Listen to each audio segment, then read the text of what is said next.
anotado para a gente ir pontuando e fazendo essas pontuações referentes às dúvidas que vocês apresentarem. A gente só tem 24 participantes na sala, mas vamos lá, né? Acho que a gente pode começar pontualmente, ou vocês acham que a gente deve esperar mais um pouco?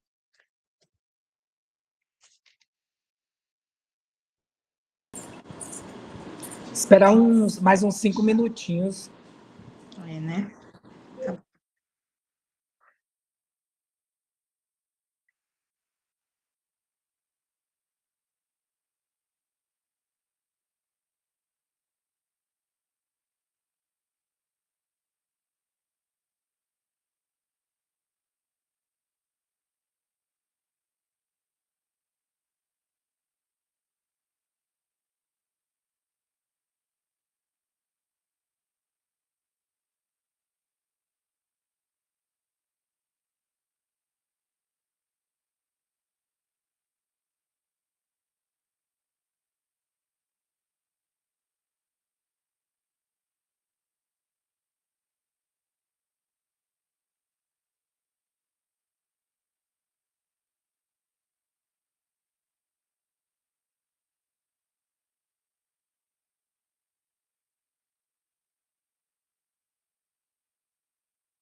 A gente vai já começar. A gente estava só aguardando mais pessoas entrarem na reunião. Tem uma colega que perguntou aqui se estava mudo. Vocês conseguem me ouvir bem, né? Então vamos começar, né, pessoal? Então, pessoal, o nosso primeiro conteúdo que consta na nossa rota, né? Vai falar sobre as bases conceituais da psicologia. Primeiro, para a gente entender a psicologia do desenvolvimento, a gente precisa entender o que é psicologia, compreender o conceito do que seja psicologia, né? E aí, aqui a gente traz uma foto do Freud, né? Que o Sigmund Freud é o pai da psicanálise, uma corrente clássica da psicologia, né? Que os estudos da psicologia efetivamente se consolidaram a partir dos estudos clínicos de Freud, né? Mas a psicologia vai ter influência de várias outras ciências, dentre elas a filosofia. Então, a psicologia vai nascer da filosofia. Então, é importante a gente compreender, né, toda essa questão histórica por trás do surgimento da psicologia, né, e o que significa psicologia, né? Psicologia vem do psique, alma e logos, razão, né? O estudo da alma, estudo da mente, né? Então, para se compreender a psicologia, a gente precisa compreender, né, as bases teóricas que ancoram essa ciência. E a filosofia é uma delas, tá? Então, a gente trouxe aqui um pouco para vocês de Sócrates e de Platão, né, os primeiros filósofos clássicos, né? O Sócrates, ele abriu o caminho, né, para trazer essa perspectiva da razão, do que seja mente, né, do que seja conceitos, né, acerca da estrutura psíquica em si, né? Então, o Sócrates, ele se preocupava muito com esse limite que separava os homens dos animais, né? E a gente sabe que esse limite está em torno muito da razão, da consciência, dos processos conscientes, da linguagem que o homem possui, né, a partir dessa consciência, tá? Dessa razão. E aí a gente tem Platão também, né? O Platão ele procurou, né, separar, né, o corpo, matéria, da alma, né? Ele dizia que quando a matéria, o corpo morria, né, a alma ficava livre para ocupar um outro corpo. Então, começa aí a ver essa diferenciação entre alma e corpo que o Platão vai trazer também, tá? E depois a gente tem o Aristóteles, né, pessoal? Essa perspectiva aristotélica já vai trazer, né, essa questão de que corpo e alma não podem ser dissociados, não podem ser o quê? Separados, né? Todo ser vivente é dotado de psique, de alma, de mente e também possui a matéria, corpo físico. Então, o Aristóteles, ele já trouxe aí, né, essa contribuição, né, acerca dessa conexão entre corpo e mente, tá? O que mais? Vamos ver aqui. Aí a gente falou um pouco sobre a psicologia no Renascimento, né, século Renascimento, depois vem o Iluminismo, né? A gente vê a transição do feudalismo para o capitalismo, a gente vê os estudos de Galileu Galilei com a queda dos corpos, o Descartes já vai aparecer com essa separação entre mente e corpo, enquanto Aristóteles ele fala dessa conexão entre mente e corpo, né, que são indissociáveis, a gente vai ver aqui o Descartes já trazendo essa separação entre mente e corpo, né? Afirmando que o homem ele tem uma substância material e uma pensante, e que o corpo é desprovido de espírito, o corpo é uma máquina. Uma perspectiva mesmo bem positivista, científica, que o Renascimento já vai conseguindo desenhar a partir de René Descartes, né? Que mais? Mais uma vez a gente traz aí o advento, né, do capitalismo, que vai trazendo essa movimentação, essa transformação da sociedade da época, e o homem ele vai escolhendo seu lugar social, né?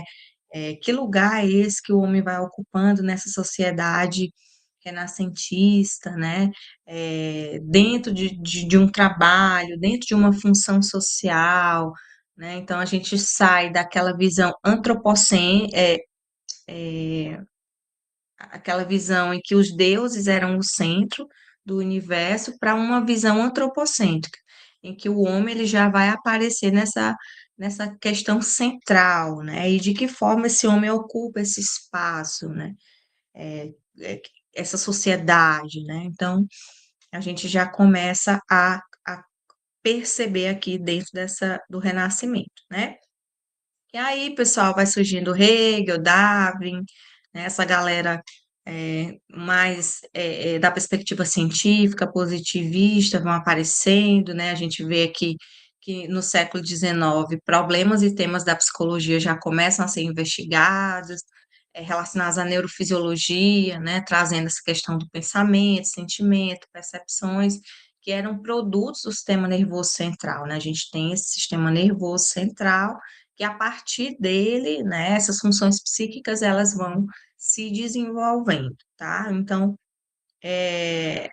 a neurologia, por exemplo, em 1846, né, uma área que vai trazendo essa descobertas, né, sobre a doença mental, né, que é fruto, direto ou indiretamente, de vários fatores, né, biológicos, sociais, né, então a neurologia vai trazer a gênese, né, dos transtornos mentais, né, de onde vêm os transtornos mentais, né. Mas essa parte histórica, né, então a gente vai ver aqui na psicologia científica o William Wundt. O Wundt, ele vem da Alemanha, né, desenvolveu vários estudos de psicofisiologia em Leipzig, na Alemanha. O Wundt, ele trazia essa correspondência entre os fenômenos físicos e os processos mentais, né, a nossa parte orgânica, biológica, fisiológica. Ele dizia que tinha tudo a ver com os nossos processos mentais, né? Olha aí o Wundt além do seu tempo, né? À frente do seu tempo, já trazendo aí a importância da biologia, né? E essa conexão que a biologia exercia com os processos mentais, né? Então, e aí, Wundt, ele vai trazendo alguns experimentos que foram produzidos em laboratório, através de uma perspectiva mais empirista, né, de observação, de medição, vários estudos científicos nesse campo, né, da psicologia científica, que em seguida vai consolidar a psicologia enquanto ciência, né? E aí, pessoal, é importante a gente compreender a psicologia como ciência, né? Porque durante muito tempo a psicologia foi colocada aí, foram trazidos muitos questionamentos. Psicologia é ou não é ciência, né? Então, psicologia, ciência ou senso comum? Senso comum, pessoal, é o conhecimento do cotidiano, tá? É o conhecimento que não passa por um rigor científico, por uma sistematização, né? Por uma linguagem adequada, apropriada, né? Por observações, por validações, testes, retestes. Então, o senso comum é o conhecimento do cotidiano, né? Quando a gente fala assim, eu tô com dor no fígado, toma um chá de boldo que melhora. Esse é o conhecimento do senso comum, é o conhecimento cotidiano, né? Que mais? Tem vários outros exemplos que a gente poderia dar aqui, né? Tem dois colegas aqui, isso. Só, deixa eu aceitá-los. Deixa, eu não tô conseguindo. Então, o conhecimento o conhecimento científico se difere do conhecimento do senso comum. Não estou conseguindo, encontrar os colegas aqui para eu aceitá-los. Por que que não? Permitir, aguardando permissão.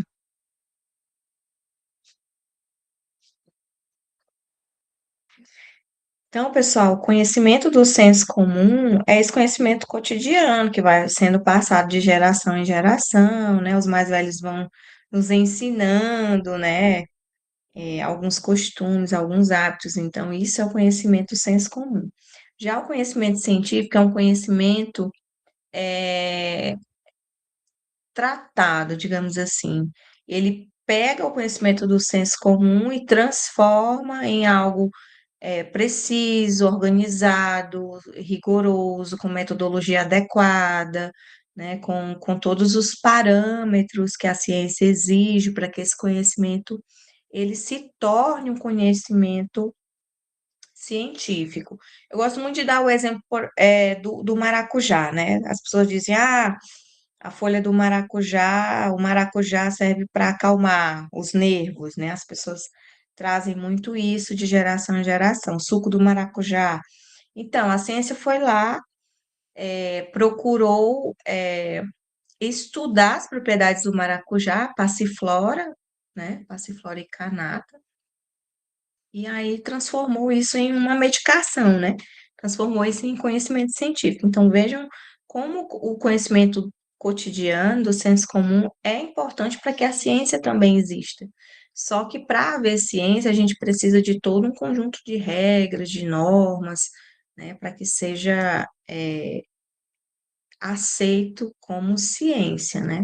Então, se a gente tiver na prova uma questão perguntando o que seja ciência, conhecimento científico, anotem aí, viu? Licença, boa Você já noite, professora. Boa noite.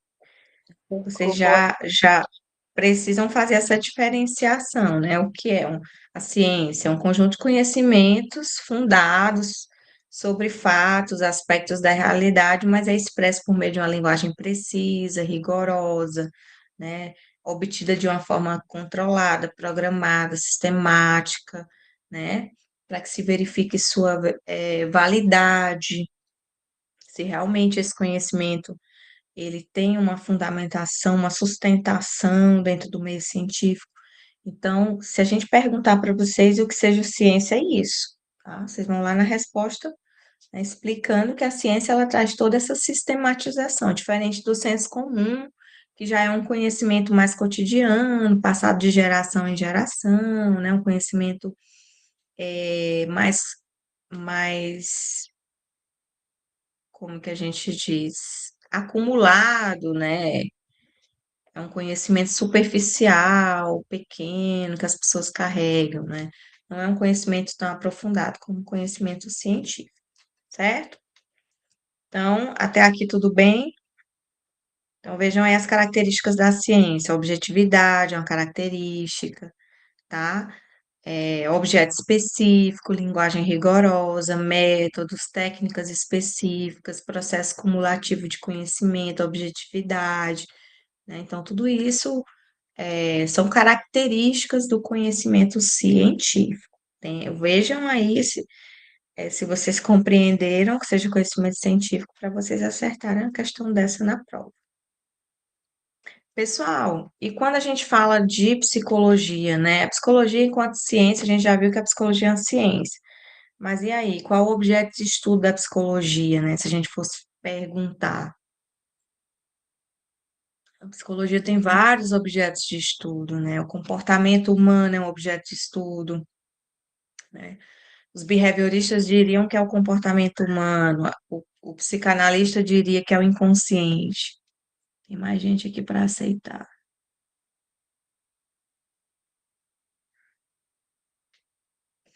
Então, vejam, são vários objetos de estudo que a psicologia tem, a subjetividade, né, a consciência humana, a personalidade. Então, vejam, né, a quantidade de objetos de estudo que a psicologia tem. Por quê? Porque todos esses processos são atravessados pela nossa mente, né? A subjetividade, a consciência, a personalidade, o comportamento, o inconsciente, né? São objetos que compõem a nossa mente, né? E a psicologia estuda a mente, né? Os processos psíquicos, tá? Vamos adiante. Até aqui tudo bem?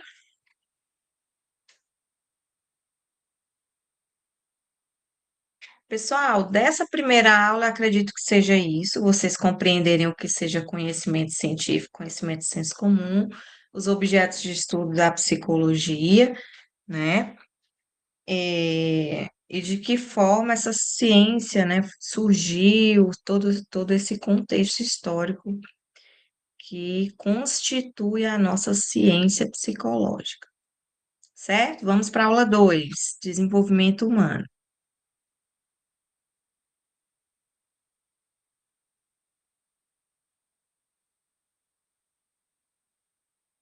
Vamos ver. Acho que foi, né?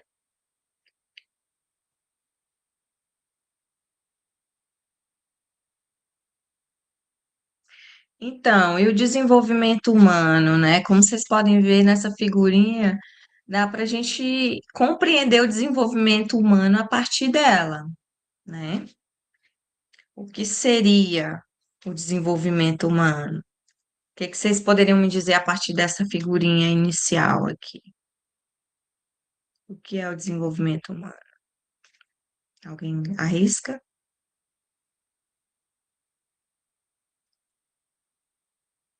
Então vamos lá, né? Pessoal, o desenvolvimento humano nada mais é, né, se a gente fosse falar de uma maneira bem simplificada, que é o estudo científico dos processos de mudança e estabilidade ao longo do ciclo da vida humana, né? O desenvolvimento humano vai investigar como as pessoas mudam ao longo do tempo. Se a gente voltar aqui nessa figurinha, vejam, a gente tinha uma bebezinha, depois uma criança, em seguida uma adolescente, depois uma adulta jovem, uma adulta 2, intermediária, adulta madura e a velhice, né? Então vejam como elas passaram por várias mudanças, várias transformações ao longo do tempo e, consequentemente, passaram por vários ciclos de vida, né? Vocês viram aí? O nascimento, o recém-nascido, primeira, segunda, terceira infância, puberdade, adolescência, né? Idade adulta, que a gente tem três, e velhice, certo? Então, desenvolvimento humano é isso, né? É o estudo desses processos de mudança. Trouxe para vocês algumas abordagens, tá? Do que seria o desenvolvimento na perspectiva do Charles Darwin, que ele vai trazer, né, essa perspectiva mais biológica, né? Trouxe para vocês como a adolescência também foi se transformando o conceito de adolescência, né? Em algumas sociedades, né, não existia essa fase adolescência, né? Nem existia a fase da infância também. As crianças eram consideradas mini adultos, bem antigamente, né? E hoje a gente já compreende esses vários ciclos de vida e as suas características, né? As características inerentes a cada ciclo de vida, tá? E aí, pessoal, é importante nós compreendermos quais são os objetivos do desenvolvimento humano. Quais são os objetivos, né? Escrever as normas, as médias para o comportamento em várias idades. O pessoal que tem filhos, né? Vocês depois que a criança nasce, vocês levam a criança no postinho de saúde para fazer a puericultura, e aí a médica, a enfermeira, ela já consegue pesar, medir seu filho para ver se ele está no peso ideal para aquela idade, não é verdade? Se ele está crescendo, está no tamanho adequado, né? Então, se tiver, por exemplo, abaixo do peso, a médica já diz: olha, tá subnutrido, precisamos suplementar porque está abaixo do que se espera para essa idade, para os 3 anos de idade, por exemplo, para os 2 anos de idade, né? Então, ela compreende dentro de cada ciclo quais são as características que devem acontecer, né? Por exemplo, a criança com 4 anos e não fala, não verbaliza, já acende o sinal, né? O alerta. Por que que essa criança com 4 anos não verbaliza? Se com 18 meses ela já tem um repertório, um vocabulário significativo, né? Várias palavras com 18 meses, com 1 ano e 6 meses. Então, já percebe-se que há alguma coisa a ser investigado, algum fenômeno que precisa ser analisado, avaliado, porque de repente a gente tem alguma patologia, né? Então, o desenvolvimento humano serve para isso, né? Para a gente prever esses comportamentos, o que que é esperado, né, de uma criança com 3 anos, de uma criança com 6, de uma criança com 10, né?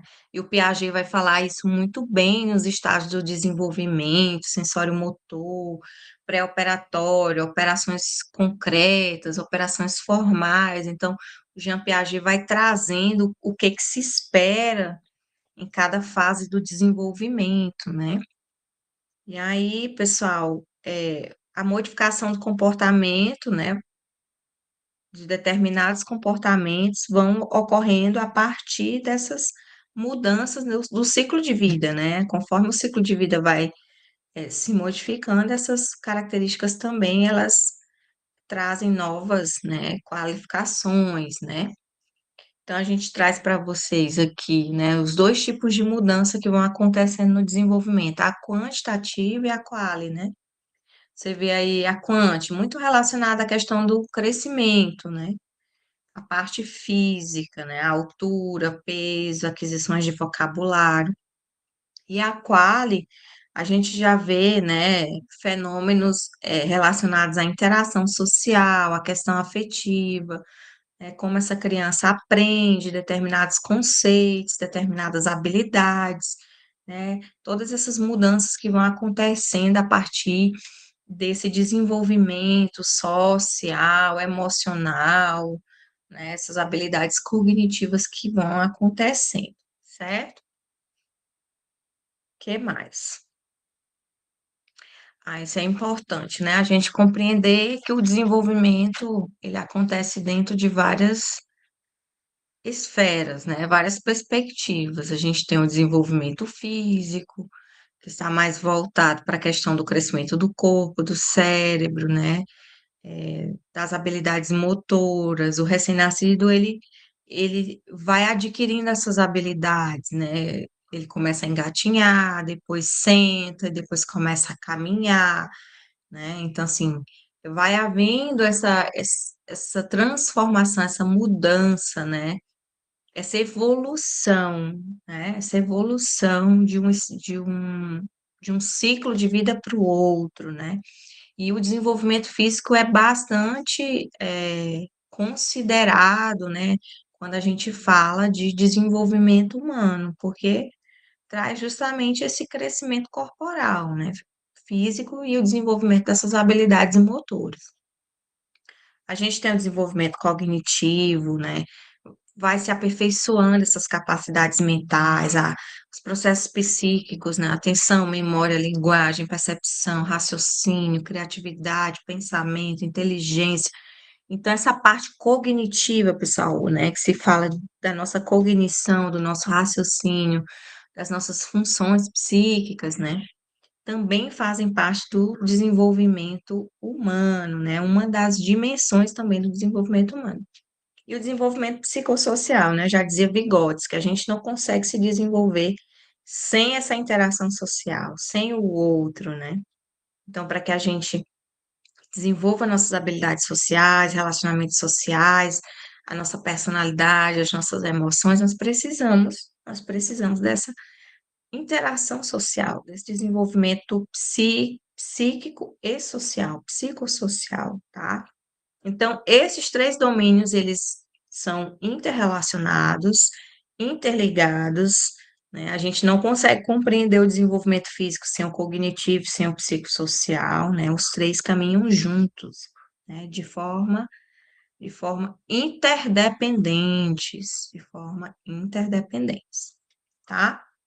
Até aqui tudo bem? Que a gente vai falar um pouco dos ciclos de vida. Alguém tem alguma pergunta? Pergunta, dúvida? Não? Pessoal, vocês estão conseguindo compreender direitinho os conceitos? Tatiele, Rosana, tá ótimo. Então vamos lá para os ciclos, né? Mais uma vez eu vou trazendo essa figurinha, vocês se atentem a essa figurinha que vai aparecendo nos slides, né? Por quê? Porque essa figurinha é o desenvolvimento humano, né? Você vê ali o recém-nascido, criança da primeira infância, segunda infância, você tem um adolescente. Permite aqui um colega entrar. Adolescente, adulto jovem, adulto maduro. Você tem um idoso de 65 anos e tem ali o idoso de mais de 85, que a velhice também é dividida, né? Em, em três fases, tá? Então vejam que o desenvolvimento humano ele vai trazendo esses períodos que são inerentes aos ciclos de vida, tá? Período pré-natal, da concepção, desde que a criança foi concebida, né? Desde que era um embrião, ao nascimento, e essa parte pré-nascimento. pré-natal, certo? Primeira infância, do nascimento, nasceu aos 3 anos. Segunda infância, de 3 a 6. A terceira, de 6 a 11. Aí, 11, você tem ali a puberdade. A adolescência, em algumas sociedades, eles trazem que é de 12 a 18, de 11 a aproximadamente 20 anos, né? Então, certo. Então, a gente tem, né, é, esse conceito de adolescência é muito variável de uma sociedade para outra, tá, pessoal? Culturalmente, em algumas sociedades, a gente tem até que a adolescência é, é suprimida ou acontece num estágio menor, né? Um período menor. E aí a gente.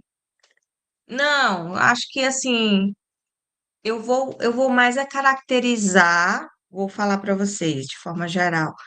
A gente vai mais caracterizar o que seja adolescência, aí você vai lá e marca para você afirmar se é adolescência, vida adulta, infância, entende?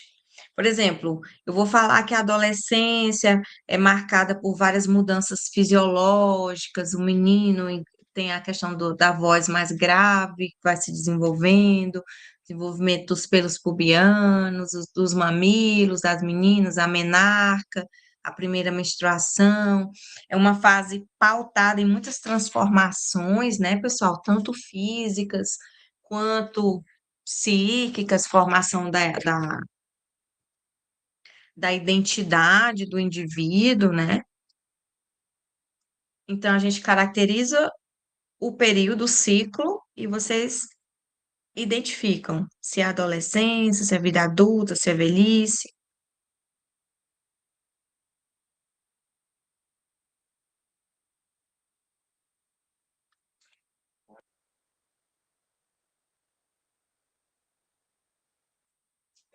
Deixa eu botar o notebook para carregar.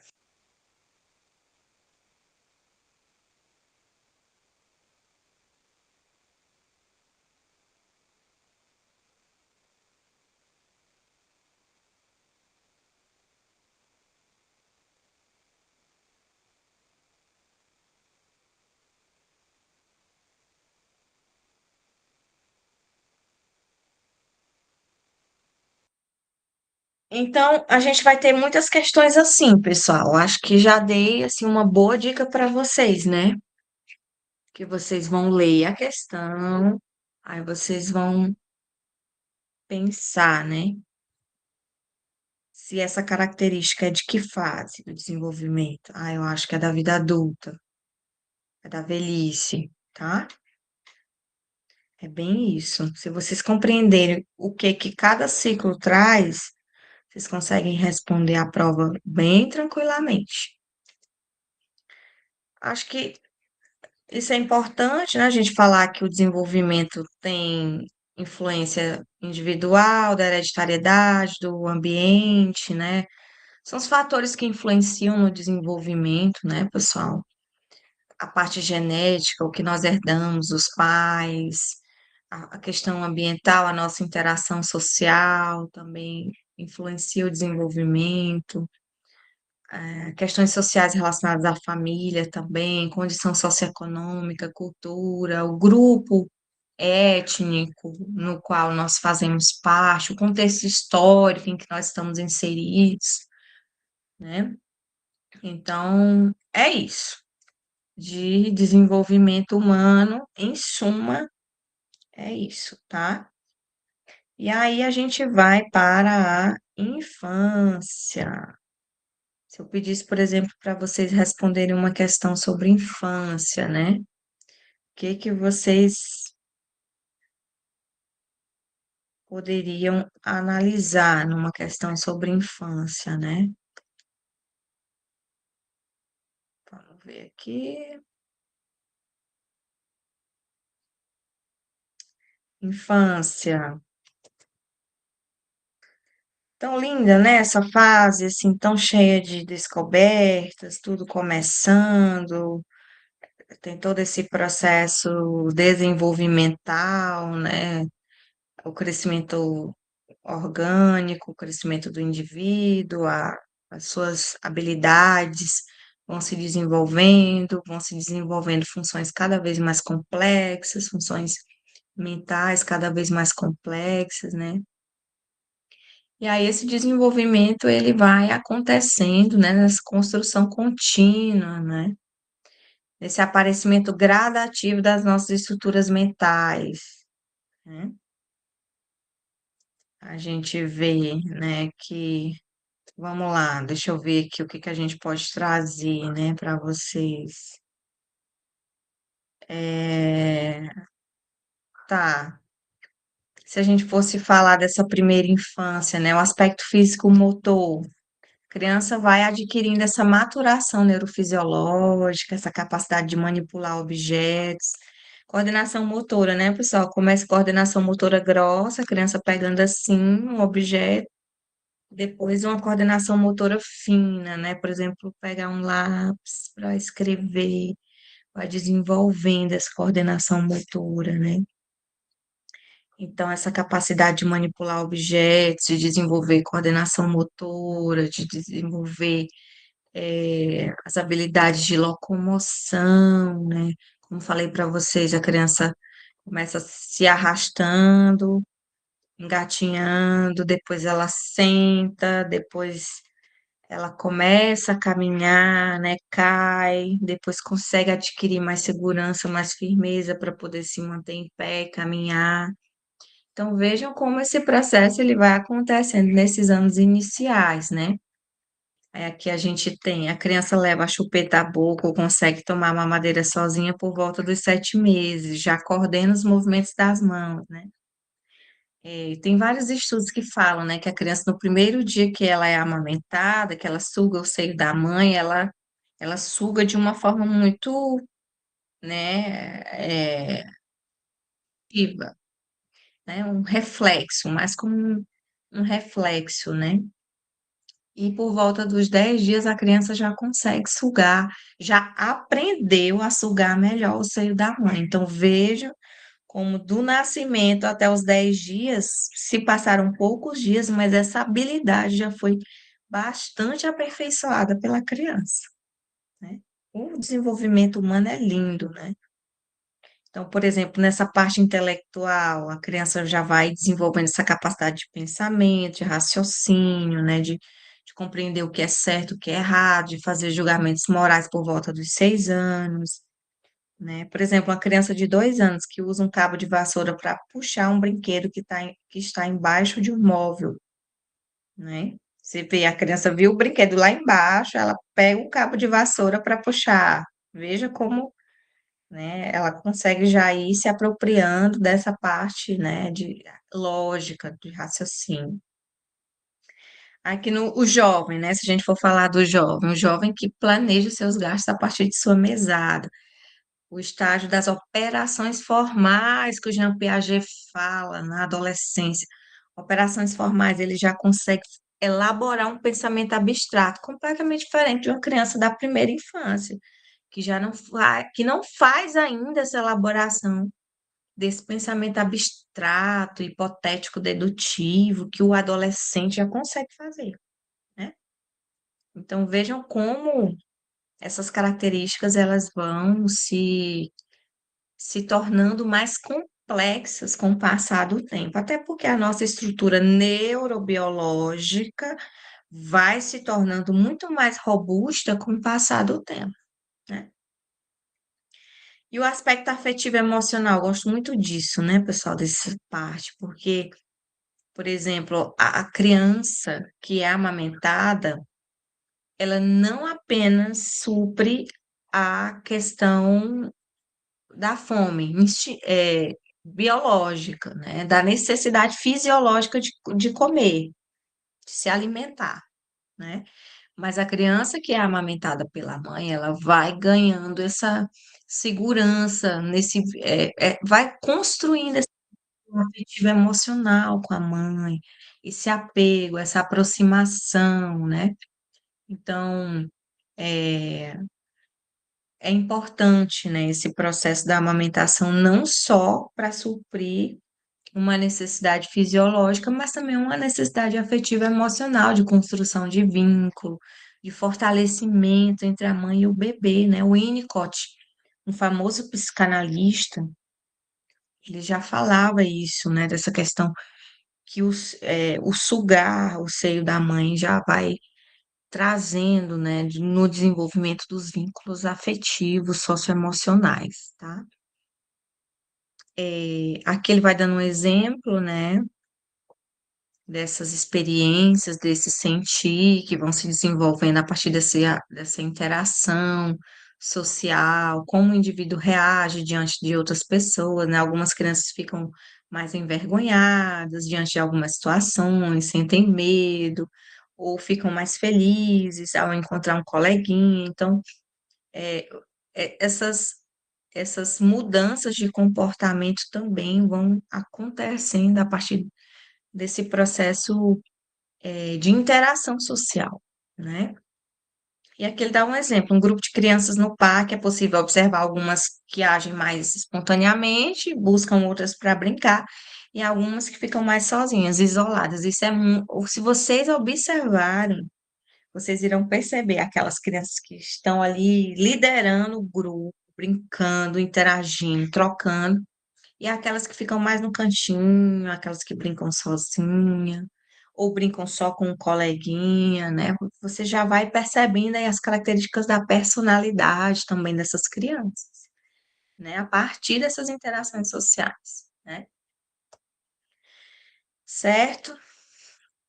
Aí, pessoal, a gente traz aqui algumas características, assim, se vocês entenderem o todo, não precisam vocês ficarem se atendo a esses pequenos detalhes, né?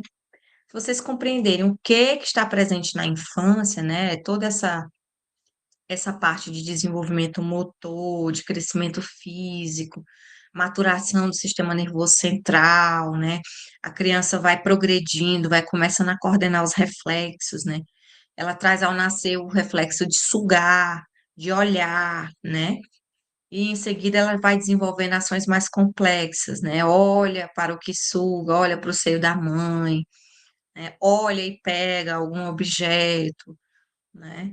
Vai sentando sem suporte, fica de pé, finalmente anda sem ajuda. Então, vejam aí como a gente consegue acompanhar todo um crescimento, né, dentro dessa fase que é a infância, né? Aqui a gente traz algumas características para vocês, do que seja esperado no primeiro mês de vida, no segundo mês, no terceiro mês, né? Por exemplo, no primeiro mês o bebê dorme a maior parte do tempo, tem vários reflexos, né, de agarrar, sugar, né? Que mais? Terceiro mês ele pega com firmeza um objeto, enxerga em cores, reage a barulhos, parando de mamar. No quarto mês ouve a voz da mãe e vira a cabeça procurando por ela. Olha aí, né? Então a gente já tem aqui algumas características inerentes a cada mês de vida, tá? Aí você tem aqui com 1 ano começa a andar com ajuda. No 10º mês aponta com o dedo indicador. No 11º tenta ficar de pé encostando-se às paredes e apoiando-se em móveis. 1 ano e meio corre desajeitadamente, né? E aí o Jean Piaget vai trazer essas características de cada estágio, né? No início da infância, a gente tem o estágio sensório-motor. Sensório por quê, pessoal? Porque é mais sensitivo, assim, algo mais reflexo, né? Algo que biologicamente a criança já traz. E motor, porque essa parte motora está em pleno vapor, né? Está se desenvolvendo, né, em pleno vapor nessa primeira fase, nessa primeira infância, tá? Então, no sensório motor, já dá para a gente compreender, né, que a partir dessa exploração do ambiente, a criança vai desenvolvendo esses reflexos inatos que ela já traz ao nascer, né? Então, Jean Piaget vai trazer o estágio sensório-motor. Aí a gente tem também o desenvolvimento cognitivo, né? Que a criança, por volta dos 6 meses, sorri mais para a mãe, dá os braços para ela, vocaliza em sua presença, né? Embora não consiga falar ainda, mas emite sons. Em torno dos 8 meses, surge ansiedade frente a estranhos, não quer se aproximar de estranhos. Ele já começa a discriminar, né? O que seja um ambiente familiar de um ambiente não familiar. Fantástica essa fase, né?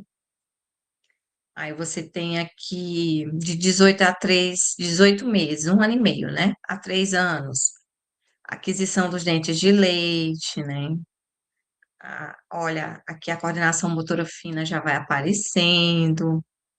Algumas crianças, por volta dos 3 anos, já começam a se alimentar sozinha, colocar e tirar algumas peças de roupa. Controle da bexiga e do intestino, né?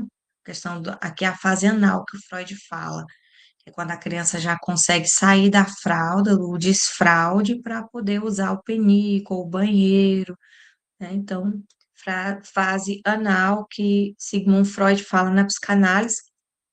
E aqui, pessoal, do nascimento aos 18 meses, fase oral, né? Onde a zona de prazer, a zona de satisfação da criança é a boca, né? Por isso que muitas mães utilizam o pipo para acalmar a criança, né? O bico, a chupeta para acalmar a criança, ou ofertam o seio, ou uma mamadeira, porque a zona erógena, a zona de prazer e de satisfação da criança está em torno da boca, né? Fase oral que o Freud dizia.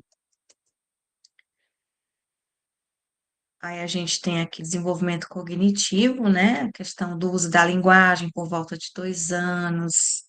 Olha, o Piaget vai trazer o estágio pré-operatório. A gente sai do sensório motor e já vai adentrando o pré-operatório, onde a criança já consegue se diferenciar, né, entre ela e o mundo. Embora ainda seja uma fase que o egocentrismo ele está bem presente, né, pessoal? A criança se vê como o centro das atenções, né? O egocentrismo, ela como centro, ela muito individualista, ainda sem querer dividir os objetos, os brinquedos, né? Querer todas as atenções para si.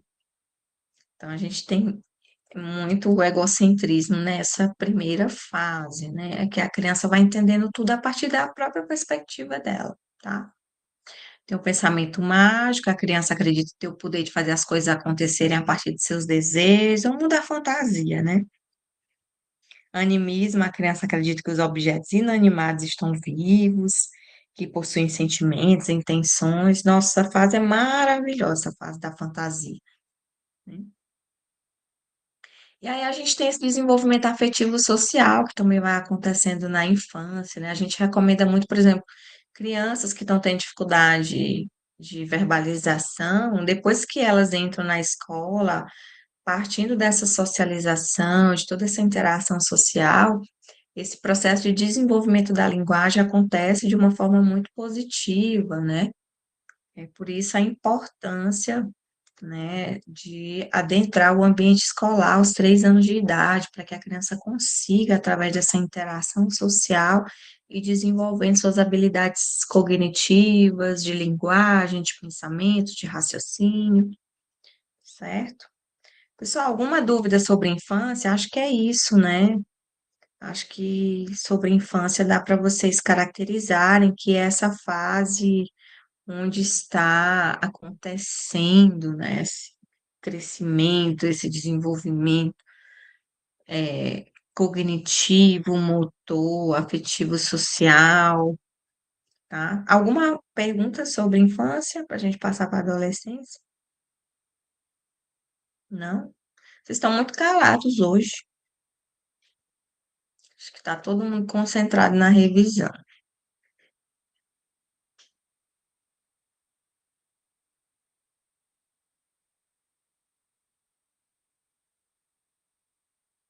Então vamos adiante, né?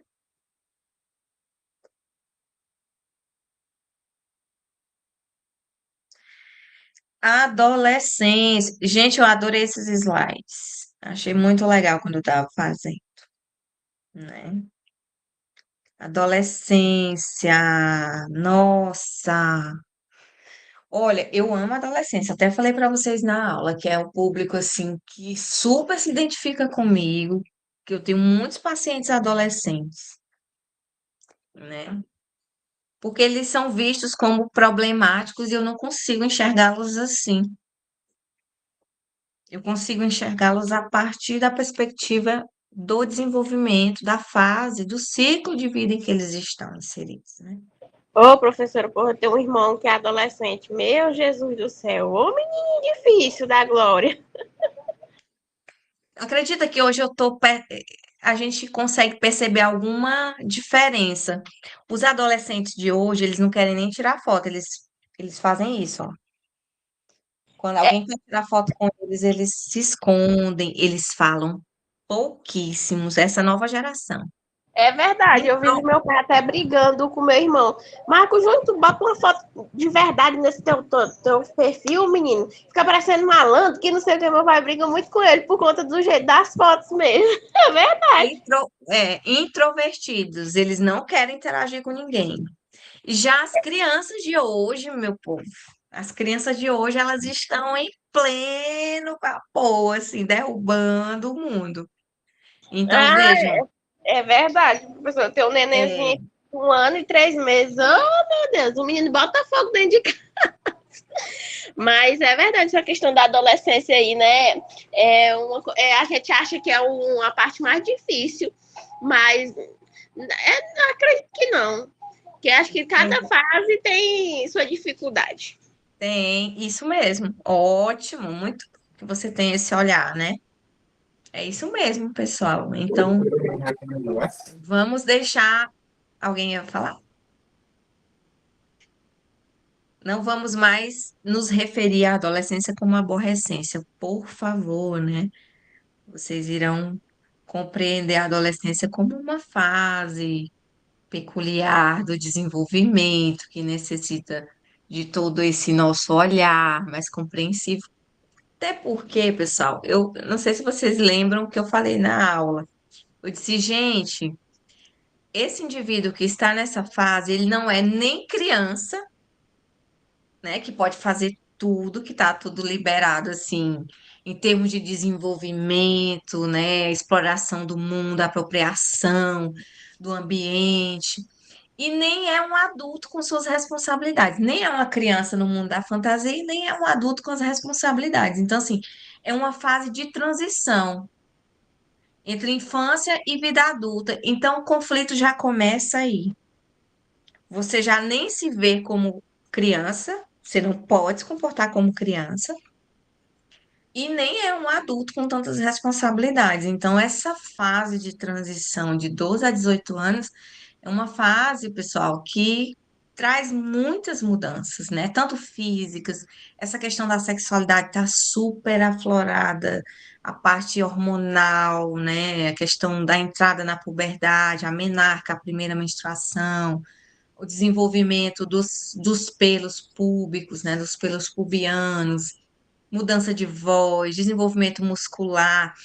Ressalta-se que tudo isso acontece muito mais rápido, mais cedo nas meninas do que nos meninos, né? Mas você tem aí esse crescimento acelerado da estatura, né? Os meninos esticam muito rápido também. Você vê a questão da masturbação muito presente também entre os adolescentes, principalmente entre os meninos, né? Ocorrem alguns apegos a pessoas do mesmo sexo, né? Ou não, a evolução para interesses e atividades heterossexuais, que diz respeito aos dois sexos. Então, assim, vejam aí, né? Se a gente fosse listar, né, a quantidade de mudanças e de transformações, assim, gritantes que estão pulsantes, né, nessa fase. Na infância, é uma fase, assim, de exploração do ambiente, de construção, de apropriação. Já na adolescência, o adolescente está no meio disso tudo e ele tenta ali se equilibrar, né? Acho que a colega quer falar, Graciane Martins.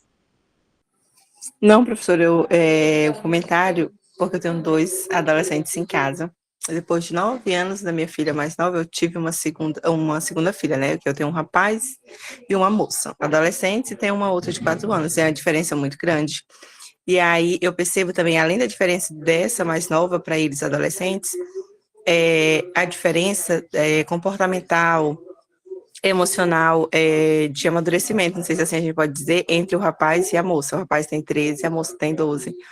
Mas, assim, muito gritante, como se ela estivesse assim, mais aflorada para certos assuntos e ele fosse mais retraído. É, né? Mas essa diferença tem demais, pessoal, entre o menino e a menina. Nossa, você consegue visualizar bem isso, né? Parte mesmo bem observável, né? Um menino de 13 e a menina com 12, né? Então são bem próximos e de sexos diferentes, então eles vão trazer mesmo demandas diferentes, comportamentos diferentes, né, pessoal? Claro que isso também vai ter a ver com a personalidade do indivíduo, né, com as características genéticas que ele herdou, se, né, se traz mais essas características da mãe ou do pai, né? A forma de interagir socialmente que esse jovem tem, né? Os grupos sociais, o ciclo de amizade, os grupos sociais que esse adolescente está inserido. Então, tudo isso diz, né, muito de como esse adolescente está situado nesse período, né? Pessoal, vai ter uma questão sobre a adolescência. Na hora que vocês verem um enunciado, vocês vão dizer, isso aqui é adolescência, né?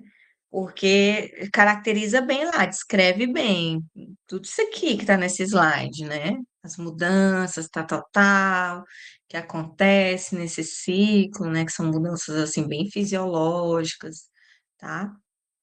Aí você vê aqui o desenvolvimento cognitivo, né? Você vê que está tendo o auge desse desenvolvimento acadêmico, atlético, para habilidades esportivas, né? Também. Que mais? Aplicar regras lógicas, raciocinar frente a problemas abstratos, ó, a hipóteses, que é o raciocínio hipotético dedutivo que eu falei para vocês. O adolescente também vai se deparando com essas questões, né, pessoal? Sociais, obesidade, anorexia. Nossa, quando eu trabalhava numa escola, a gente tinha muita anorexia presente nas meninas, né? Anorexia, bulimia, que é essa distorção da imagem corporal, questão do tabagismo, uso de drogas, alcoolismo, gravidez na adolescência, né? Então, são fatores sociais que também, né, interferem, influenciam no desenvolvimento desse adolescente nessa fase, certo? Não, a gente não pode deixar de fora a importância dos fatores desses fenômenos sociais, tá? E aí, nós temos o operatório formal que o Piaget fala. O estágio da adolescência é o estágio operatório formal. Lembrem, formal por quê? Porque o adolescente ele já tem ali a habilidade de compreender conceitos complexos, como probabilidade, né? Ele consegue julgar muitas variáveis ao mesmo tempo, pensar sobre o pensar, né? Ele consegue ter o desenvolvimento mais abstrato, né? Esse raciocínio hipotético dedutivo, o que é que poderia ser, né? Compreender várias perspectivas, vários ângulos, né, de uma determinada situação. Então, aqui é o estágio operatório formal que o Jean Piaget fala. E aí, desenvolvimento afetivo e social, né, pessoal, a gente consegue compreender que nessa fase tem muita essa ambivalência. Ele deseja a liberdade, mas não gosta de assumir responsabilidade. O adolescente quer sair de casa, mas pergunta se ele quer pagar o aluguel, pagar a conta de energia, de água, e fazer supermercado. Não quer. Então, ele vivencia esses sentimentos ambivalentes de querer, mas quando ele se depara com tudo que esse desejo, com tudo que está por trás desse desejo, dessa liberdade, o que que vem também dentro desse pacote, ele acaba que desistindo, né? Então a gente vê que há essa ambivalência de sentimentos, né? Gosta e não gosta, né? Ama e odeia, tudo muito intenso, né? As amizades elas aparecem como fonte de segurança. Os adolescentes vão se identificando com determinados grupos sociais, né? Vão formulando conceitos de amor, vão buscando intimidade, acontecem as primeiras experiências sexuais, estabelecimento de orientação sexual também já vai aparecendo aí na adolescência, né? Consolidação da autoimagem, de uma identidade, esse indivíduo vai passando a ter a noção de quem ele é, né? Quem eu sou, para onde eu estou indo, quais são as possibilidades que me aguardam nesse futuro, que escolhas eu tenho para fazer, né, no vestibular, por exemplo, né? Que carreira profissional eu pretendo seguir, quero trabalhar com o quê? Então, assim, todas é, esses questionamentos, eles vão acontecendo e de uma forma muito aguçada, né, na adolescência, e eles vão tendo que se equilibrar no meio de tudo isso, dessas instabilidades, né? Ele vai se preocupando com o olhar dos outros. Nossa, isso aqui, né, preocupação com o olhar dos outros e como ele se vê, tem muito isso, né, pessoal? Você vê aí, os adolescentes já começam a escolher um estilo de roupa, um estilo de cabelo, né? Já vão aí formando a sua identidade egóica, né? Se diferenciando dos demais, já vão construindo essa imagem pessoal, né? Que mais? Sentido de coerência própria, uma autopercepção estável ao longo do tempo. Percebe-se hoje como semelhante a ontem, como aquele que será amanhã. Eles vão vivenciando muitos sentimentos ambivalentes, né? Como eu falei para vocês, anteriormente, né? Vão se deparando com isso. E aí, se a gente for falar das fases do desenvolvimento do Freud, essa é a fase genital, né?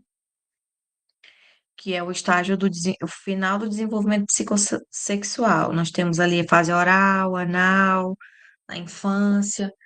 Aí tem o período de latência, que é quando acontece o complexo de Édipo, por volta dos 7 anos, que é a fase fálica, aí tem a fase fálica e a fase genital. A genital é quando o outro passa a ser o objeto de prazer e de satisfação. Vocês viram, lá na infância, o objeto de prazer e de satisfação da criança era o quê? A boca. Tudo que ela colocava na boca, né, conseguia acalmá-la. Depois, fase anal, né, que é quando a criança vai tendo o controle dos esfíncteres, tanto de defecar quanto de urinar, né? O desfraude vai acontecendo, aí você tem um período de latência, né, que é quando acontece essa questão do complexo de Édipo, né? O menino deseja o amor da mãe, então disputa com o pai, inconscientemente esse amor, né? Então deseja que o pai, a morte do pai, para que ele fique só com o amor, só ele com o amor da mãe. Resumidamente é isso, né, que o Freud traz.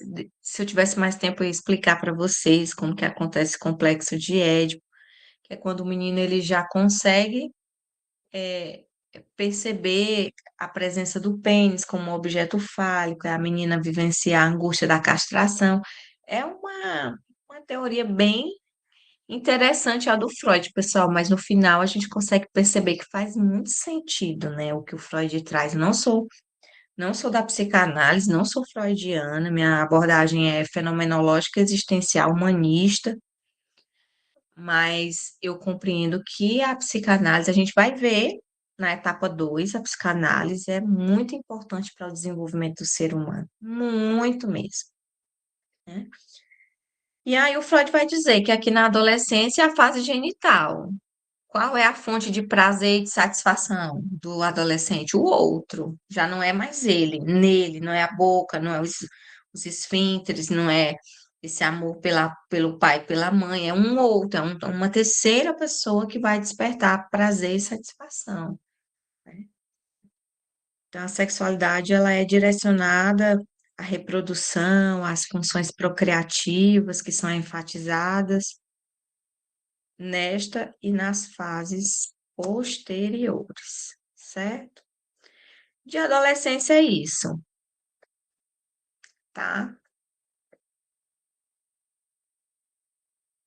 Vamos para a vida adulta. Qual foi o ciclo que vocês acharam mais complexo de estudar? De todos, todos os ciclos. vida adulta. Vida adulta, eles têm uns detalhezinhos que é bom a gente se atentar um pouco. Vamos lá para a vida adulta. A vida adulta em si já carrega muitas responsabilidades, né, pessoal? Vida adulta.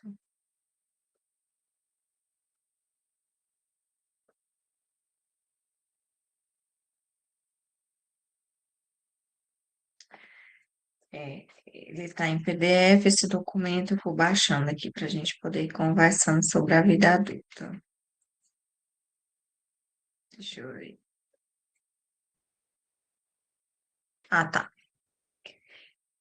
Então, o que que a gente pode, assim, utilizar para caracterizar a vida adulta, né?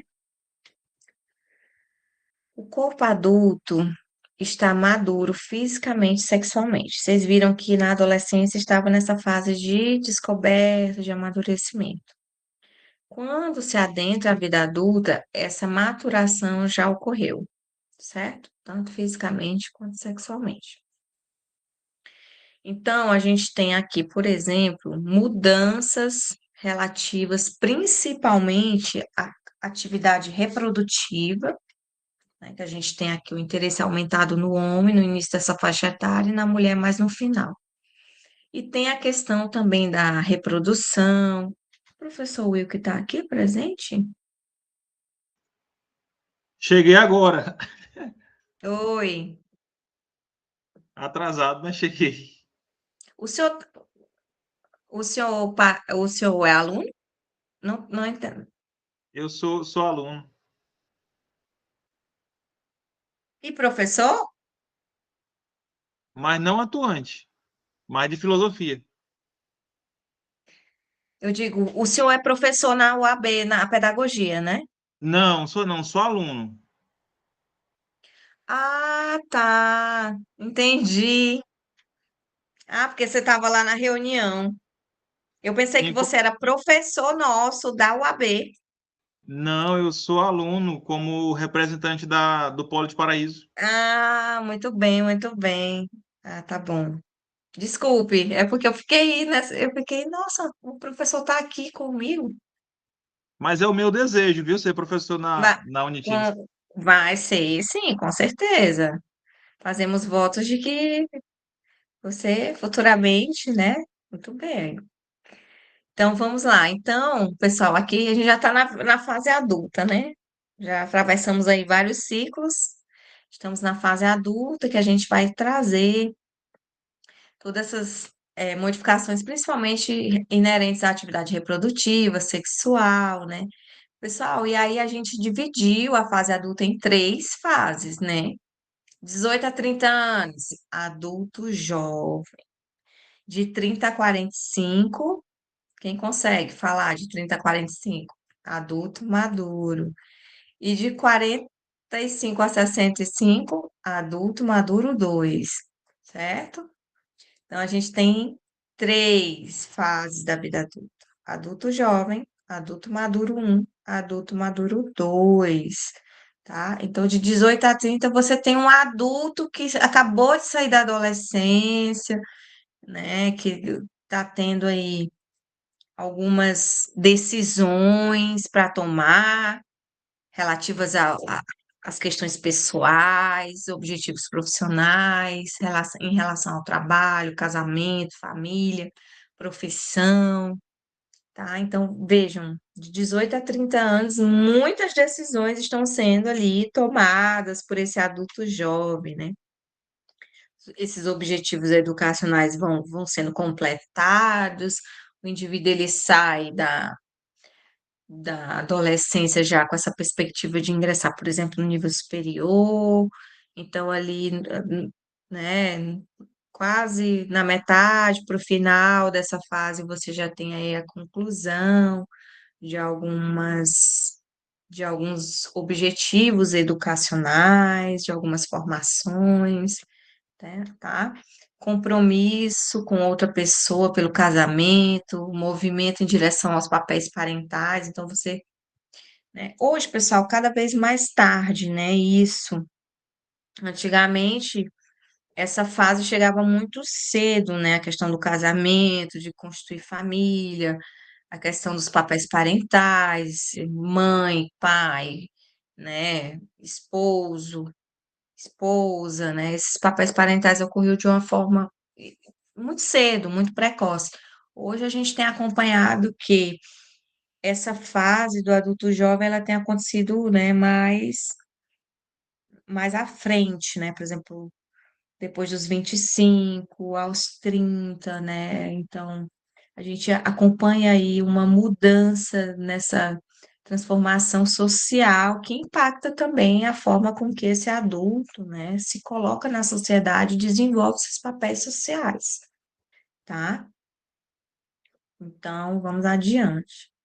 Falamos também da questão, né, de como esses papéis eles vão se potencializando, como a questão da paternidade, da maternidade, medo de rejeição, de evitar, que pode levar a uma evitação dos relacionamentos, né, realização de relacionamentos sexuais maduros, objetivos do trabalho e da carreira muito presentes nessa fase, muito presentes mesmo. Hoje a gente tem acompanhado até alguns estudos que falam que os, os filhos estão saindo cada vez mais tarde da casa dos pais, né?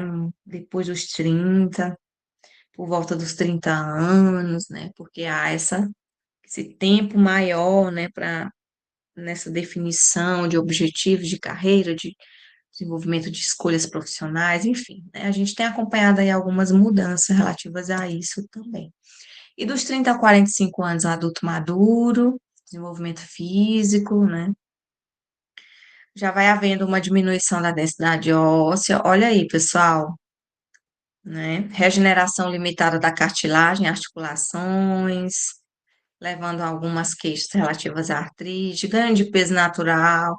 Sim, né? Por conta da questão hormonal, esse ganho de peso ele vai se acentuando nessa fase também, por conta dessa questão hormonal, essa questão biológica que vai trazendo esse ganho de peso dos 30 aos 45 anos. Vai acontecendo um decréscimo no funcionamento dos órgãos, dificuldade de distinguir com nitidez objetos próximos, a presbiopia, né? Partindo também do estilo de vida que cada um desenvolve, né? Pode surgir algumas condições de saúde, como doenças cardiovasculares, hipertensão, depressão, ansiedade. Então, nessa fase já começa a surgir questões muito relativas à saúde, que já acendem um alerta, né? Os indivíduos já precisam ficar atentos. De 30 a 45 anos, vai acontecendo esse reajustamento de vínculos com crianças em crescimento, com pais idosos, há uma definição maior de papéis no trabalho, essa carreira já vai se consolidando, né? No geral, são indivíduos que já têm uma inserção no mercado de trabalho, já tem essa manutenção da casa, né? Essa estabilidade, tanto dentro dessa identidade pessoal quanto profissional também já vai acontecendo por volta dos 30 aos 45 anos, né? É uma fase de maior produtividade, criatividade, possibilidade de mudar escolhas feitas anteriormente, vida mais racional e menos provisória, né? Você vê ali na adolescência, o adulto jovem, ele vivencia muita instabilidade. Nessa fase aqui, a gente já tem uma estabilidade maior, né? Não é algo assim curto, passageiro, já é algo mais racional, mais duradouro, mais permanente, certo? E aí a gente tem dos 45 aos 65 anos, né? Que já começa a acender um alerta aqui de cuidados especiais com o desenvolvimento físico, né? Pessoal, falei sempre nas nossas aulas, não sei se vocês se atentaram, que o desenvolvimento ele vai acontecendo até a morte do indivíduo. O indivíduo ele se desenvolve até o seu último dia de vida, né? O desenvolvimento não acontece só na infância, só na adolescência. O desenvolvimento ele acontece o tempo todo, atravessa todas as fases da vida do indivíduo, né?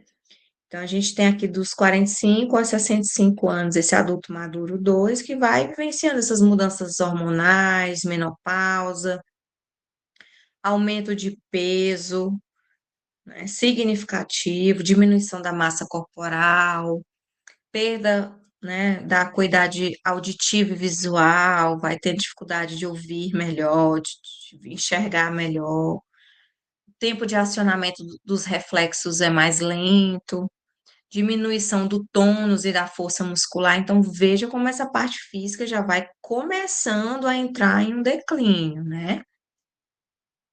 Claro, pessoal, faça-se uma ressalva que, dependendo do estilo de vida que esse indivíduo carregue, ele pode, né, ter essas dificuldades postergadas, né? Esse indivíduo ele pode demorar mais a ter dificuldades de saúde, problemas de saúde, né? Dependendo do estilo de vida que ele carrega.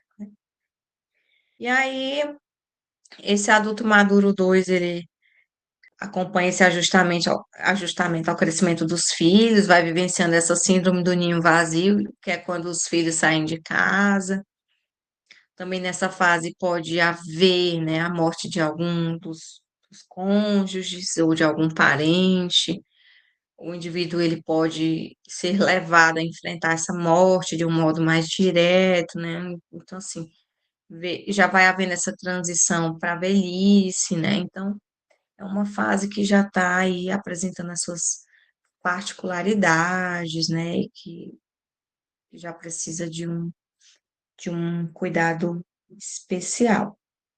E aí, para nós fecharmos, o envelhecimento. Cadê o envelhecimento aqui para a gente poder conversar sobre envelhecimento? Vamos lá. Envelhecimento. Eu, particularmente, adoro essa fase também. Adolescência e envelhecimento são as fases que eu mais. Você quer falar, Wilk? Professor, é uma dúvida que eu Pode falar. tenho. Na aula 4, quando a senhora trouxe a questão do desenvolvimento humano, e como as pessoas mudam ao longo da vida, a minha dúvida é a seguinte: como é que a psicologia trata, por exemplo, a questão da idade biológica com a Uhum. idade comportamental? E trago um exemplo muito simples. Nós conseguimos encontrar adultos altamente infantilizados, como também crianças e adolescentes, eu vou usar a palavra adultizado, que eu nem sei se existe. Mas como é que a psicologia trata isso? Existe algum termo? Como é que vê essa diferença da idade com a postura? Excelente, excelente a sua colocação, né? Então vamos lá. Eu acho que teve até algum dos artigos que eu trouxe para vocês que fala muito dessa questão da idade cronológica. Pessoal, a idade cronológica nada mais é que a quantidade de anos vividos pelo indivíduo, né? E a idade psicológica, que é a idade em que o indivíduo desenvolve as funções psíquicas, as competências e habilidades, né, mentais desse indivíduo, né? Partindo da psicologia, a gente poderia trazer algumas perspectivas, né? A gente pode ter, por exemplo, a perspectiva social, né? É, histórico-social, que é uma perspectiva que diz que o meio em que o indivíduo está inserido é preponderante, é fundamental para que esse desenvolvimento psicológico, essa idade mental, ela ocorra de uma forma bem mais acelerada, né? Esse indivíduo, como você falou, a gente usa muito essa palavra, adultizado, né? Essa criança adultizada. Por quê? Porque certamente foi uma criança que só conviveu com adultos, pouco interagiu com crianças, né? O repertório, o vocabulário dela é um repertório que você diz, nossa, como essa criança se comunica bem, fala bem, nem parece ter a idade que ela tem, parece-me que ela tem uma idade maior. Então, por quê? Porque socialmente ela foi estimulada, né, a desenvolver essas competências cognitivas, né? Por exemplo, os pais são professores, ou realmente conviveu só com adultos, conviveu pouquíssimo com crianças, então acabou que atingindo essas idades mentais, psicológicas acima da cronológica.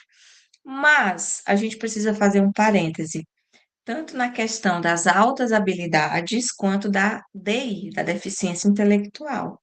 A gente tem, por exemplo, um jovem de 18 anos, idade cronológica, os anos de vida dele, mas ele tem DI, deficiência intelectual, ele tem uma idade psicológica de 7 anos de idade, né? Então, certamente foi uma criança que a mãe apresentou dificuldade na gestação, passou da hora de nascer, faltou oxigenação no cérebro, hipóxia, né? E aí acabou que tendo essa sequela de deficiência intelectual. Antigamente se chamava de retardo mental, né? Mas essas funções cognitivas, raciocínio, pensamento, linguagem, muito abaixo do que se espera para os 18 anos. Muito abaixo. Se a gente fosse aplicar várias escalas de memória, atenção, raciocínio com esse jovem de 18 anos que tem DI, certamente o- os, os, os scores, os coeficientes dariam bem abaixo do que se espera por 18 anos. DI, deficiência intelectual. E as altas habilidades. Por exemplo, pessoal, já atendi uma criança de 3 anos. Nossa, o menino era muito inteligente, mas muito inteligente, né? Já falava 2 idiomas, né? Os pais diziam que ele decorou a agenda telefônica do celular deles toda. Assim, isso é altas habilidades, né? Superdotação. Por quê? Porque essa criança já traz isso também dentro dessa perspectiva biológica, genética, algumas alterações, a gente precisa compreender como foi essa gestação, a que fatores essa mãe foi exposta, né? Fatores externos, fatores internos, que contribuíram para que essa criança nascesse com altas habilidades. E aí você vê, por exemplo, uma criança que tem 3 anos de vida, cronologicamente falando, mas a idade mental de 12 anos, de 10 anos de idade. Isso vai interferir na qualidade de vida dela. É uma criança que não vai conseguir ficar parada, quieta. Por quê? Porque o pensamento dela está muito acelerado, está muito à frente do que se espera para os 3 anos de idade, né? Então, assim, resumidamente, muito boa a sua pergunta, sua colocação. A psicologia, ela traz essas perspectivas, mas dentro do que esse social também influencia nesse desenvolvimento e também essas questões biológicas, né, genéticas, que também influenciam no desenvolvimento desse indivíduo. Não sei se deu para responder. Respondeu. Professora, Mais alguma? só mais um questionamento. É, a senhora acredita que essa questão aí do ambiente que interfere seja um dos fatores pelo qual cada vez mais os jovens estão demorando a sair de casa e, sobretudo, se casarem pela experiência que eles têm a partir do casamento dos pais? A senhora acha que isso é não sei, um fator que possa contribuir para esse atraso na saída e o casar-se? Eu penso que tem muitas variáveis envolvidas dentro dessa decisão. Vou citar um exemplo. Não me interpretem mal de que eu estou julgando os pais. Mas, assim, hoje a gente tem um estilo de criação e de parentalidade que coloca as pessoas de uma forma muito protegida dentro do ambiente familiar, é, protegida, né, e dependente do ambiente familiar. Vamos lá. gerações atrás, o que que a gente tinha? Pais que incentivavam os filhos a cada vez mais cedo buscarem um modo de sobrevivência, se inserirem no emprego, no trabalho. Você precisa sair de casa e trabalhar para você sobreviver. Por quê? Pessoal, contextualmente, socialmente, eram condições sociais mais difíceis, né? Assim, a gente não tinha essa revolução tecnológica que nós temos hoje, essa facilidade no acesso a estudo, né? Estudo era dificílimo, né? Por exemplo, minha mãe não conseguiu fazer um curso superior, né? Então, a gente tem um contexto social que empurrava esses jovens a irem atrás da sua sobrevivência, né? Hoje, o que que a gente tem? A gente tem um lar que acolhe, que protege, que quer que esse processo demore um pouco mais, né? Que o filho demore um pouco mais para sair de casa, que vai sofrer no mundo, que vai estar exposto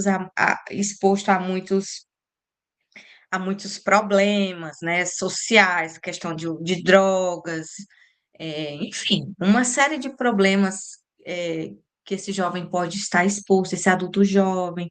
Então, os pais acabam que trazendo mais, essa relação de dependência afetiva, ela vai se constituindo por conta desse apego, desse conforto que o ambiente familiar também traz. Então, assim, a gente tem hoje uma realidade. Ah, a gente tem hoje uma realidade bem diferente. Tá, a gente tem hoje uma realidade social bem diferente do que a gente tinha antes. Então, partindo dos estudos da psicologia, eu acredito que essas transformações sociais, elas impactam diretamente em como o indivíduo vai se comportar socialmente, inclusive se ele vai demorar a casar, né? Hoje a gente vê que os casais eles estão optando por, no máximo, ter dois filhos, no máximo, no máximo. Antigamente, pessoal, 10 filhos, 8 filhos, né? Então, assim, a gente vê uma transformação social significativa de 50 anos para cá, assim, né? Que mudou completamente a forma de nós nos relacionarmos enquanto sociedade, né? Isso a psicologia traz de uma forma muito clara. Aqui tem uma colega dizendo que já não quer mais nenhum. Tá todo. Tem muita gente dizendo isso. A mulher era muito cobrada. Hoje, a mulher, se ela disser não quero ter filhos, ela vai ter, né? Porque, assim, parte-se de que é uma decisão também dela, que diz respeito ao corpo dela, enfim, já seria uma outra reflexão bem mais aprofundada que a gente teria que fazer aqui. Mas é isso, pessoal. São as transformações, né, colega? É Vilke ou Wilke? Wilke. Wilke, né? É o Wilk, com som de U. Wilke. Ah, muito bem. A Ruth está dizendo que queria 7, mas o esposo não quer. Não, pelo amor de aí também, né? Aí tem pessoas que dizem assim, meu Deus, criar 7 filhos nesse mundo atual. Gente, pelo amor de Deus, né? Então, as pessoas ficam assim, apavoradas, né? Como eu estava falando anteriormente, eu acho que antes de você entrar, os adolescentes, hoje a gente quer tirar foto com o adolescente, ele faz assim. Ele não quer sair na foto, assim, ele se esconde, né? É Assim, verdade. meu Deus, eles colocam uma capa assim, e se escondem. Nossa, cada vez mais adolescentes com quadros depressivos. Então, assim, a gente tem muita mudança, né, pessoal? E aí, se a gente fosse prolongar mais essa análise, a gente falaria de como a nossa alimentação mudou, de como a nossa forma de se relacionar com as pessoas, a exposição ao estresse, a revolução tecnológica, a exposição a muitos estímulos visuais, auditivos, cognitivos, né? Um bombardeio de informação que a gente está tendo. É muita coisa, né? Não tinha como a gente não ter essa mudança assim drástica, né? Porque, nossa, muita coisa mudou, né? Certo? Mas é isso, pessoal. Envelhecimento, nossa, só para a gente fechar aqui rapidinho, né? Pessoal, vai ter uma questão dissertativa que eu vou pedir que vocês escolham uma fase do desenvolvimento para vocês falarem dela, tá? Se vocês escolherem infância, você vai lá e cita as características da infância, o que que acontece, desenvolvimento cognitivo, motor, afetivo, né? O crescimento neurobiológico, tá ocorrendo essa maturação, tá? Se vocês escolherem a idade a adolescência, a idade adulta, para vocês dissertarem lá, tá? Tem uma questão que vocês vão escolher um ciclo só para vocês falarem dele, tá? A colega aqui dizendo que hoje em dia a criação está muito difícil. O mundo, a sociedade em si, traz novas perspectivas que eu acredito que a gente ainda não está conseguindo lidar com elas, e por isso a dificuldade no processo educativo. Porque é muita novidade, gente, é muita coisa acontecendo e você fica ali tentando acertar e se sente culpado, acha que errou, e não é isso, né? É porque a gente está tentando se organizar, se equilibrar dentro dessas inúmeras mudanças que vêm acontecendo e que vão acontecer ainda mais, né? Ah, o que que ela está dizendo aqui? Demais. Crescer com irmãos faz bem para o desenvolvimento, né? Hoje a criação está muito difícil. Meu filho sente falta de alguém para brincar. É, deve ser filho único, né? Aí você já tem aí toda uma questão em torno do filho único, porque os pais já acham que, né, a criança está sozinha, então tem que dar mais atenção, né? E acaba que recebendo mais atenção por ser filho único, né? Mas é importante estimular essa interação social dessa criança com outras crianças, né? De fora desse ciclo social, né? Pessoal, a gente, na minha época, a gente ia, sentava na calçada, nas calçadas das casas e ficava conversando, assim, né? Nossa, era que celular o quê? Era conversa, conversa. Era muito bom. Nossa. E tá, não estou compartilhando aqui com vocês o envelhecimento. Eu pensei que eu estava. Só para fechar, pessoal. Aí depois, se vocês quiserem fazer perguntas, a gente, tá?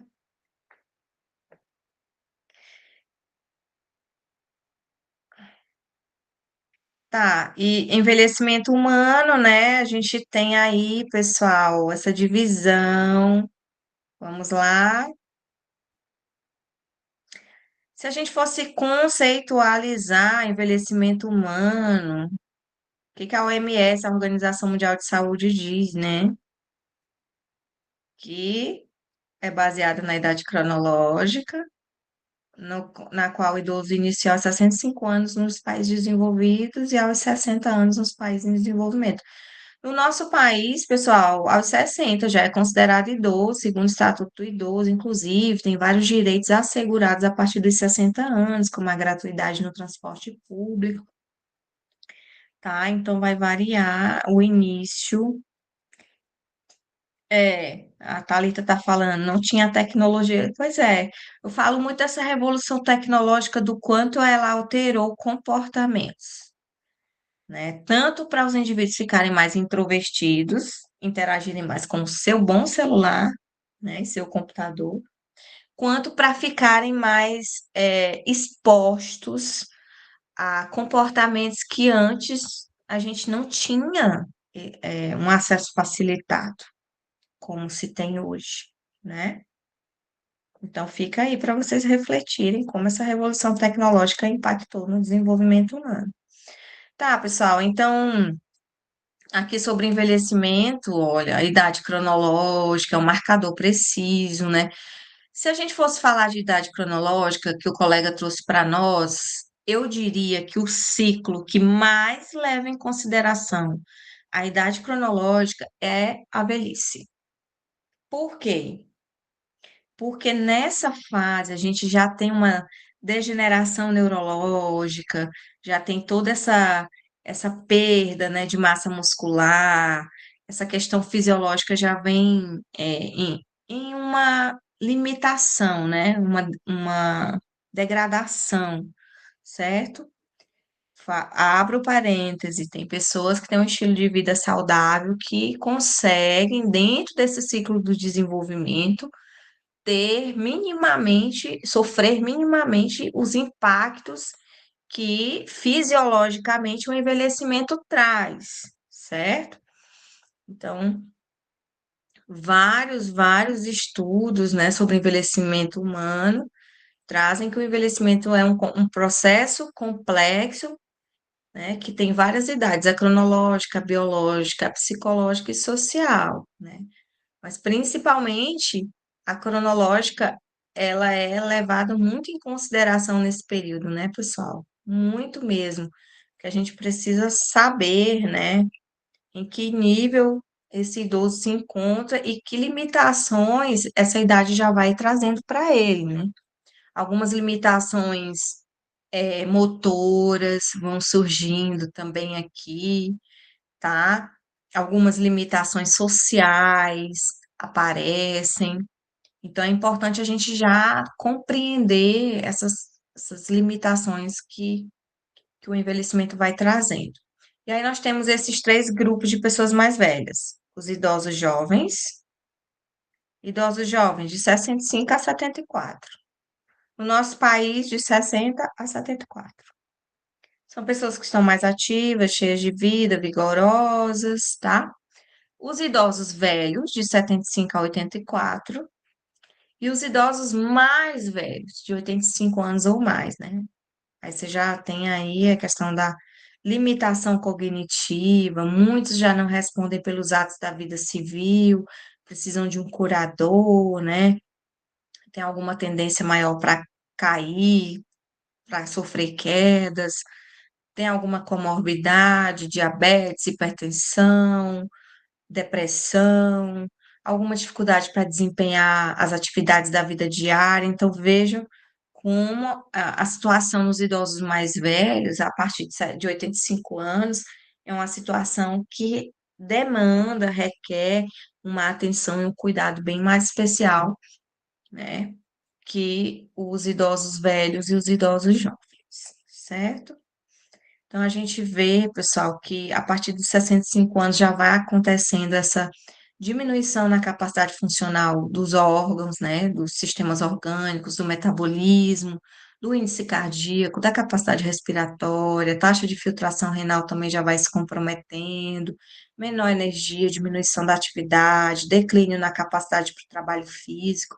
Essa questão motor é algo, né, bastante evidenciado nessa fase. Aumento de prevalência de doenças crônicas, como falei para você, diabetes, hipertensão, algumas disfunções metabólicas, perda progressiva de memória, cada vez mais recente a questão do Alzheimer também, que é uma degeneração neurológica que tem acometido uma série de idosos também e que traz prejuízo tanto na memória, né, principalmente na memória de curto prazo. A gente tem a memória de longo prazo, a de curto prazo é bastante afetada quando o indivíduo apresenta um quadro de Alzheimer, né? Então, a partir dos 65 anos também há algumas limitações nesse desenvolvimento afetivo e social, tem a questão da aposentadoria, você vê que o indivíduo, a autoridade e o status social dele vai diminuindo, né? Focos em rituais de herança, isso é algo que vai se evidenciando, né? Essa adaptação ao processo de envelhecimento nem sempre é tranquila, tem uma preocupação com medos de depender de outras pessoas, vai havendo esse desgaste, deterioração física e mental. Então, assim, vejam que o envelhecimento ele já vai trazendo bastante, né, essas limitações na mobilidade, né, perdas de cônjuge, irmãos, familiares. O indivíduo ele vai já se aproximando dessa questão da finitude, da vida, né? Já vai havendo uma série de questionamentos existenciais mesmo sobre o significado da vida, né? Alguns idosos sofrem com a diminuição da autoestima, podem sentir desespero, desamparo quanto às realizações e significado da vida, levando a um medo intenso da morte. Então, nessa fase, há é, esse medo maior, né, relacionado à morte, né, à finitude, tá? É isso, pessoal. Acho que conseguimos falar de todos os ciclos, fazer um apanhadozão geral, né? Um apanhado geral. Espero que tenha ficado alguma coisa. E mandem brasa lá na prova. Alguma pergunta, questionamentos, dúvidas? Maria Cristina, obrigada. As dúvidas? Sei que vocês são muito curiosos, principalmente na área da psicologia, né? Eu vou esperar terminar a gravação, professora, para Ah, não. tá bom. Deixa eu parar a gravação, se alguém quiser ficar para perguntas, tá? Pessoal, obrigada mais uma vez pela atenção, paciência, tá? Espero que vocês consigam um bom desempenho na avaliação, façam as atividades.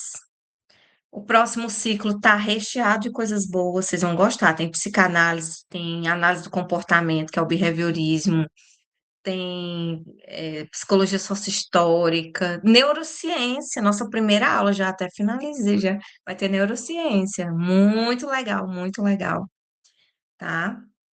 Já disse para vocês que eu prefiro as aulas online, mas eu compreendo a limitação de vocês.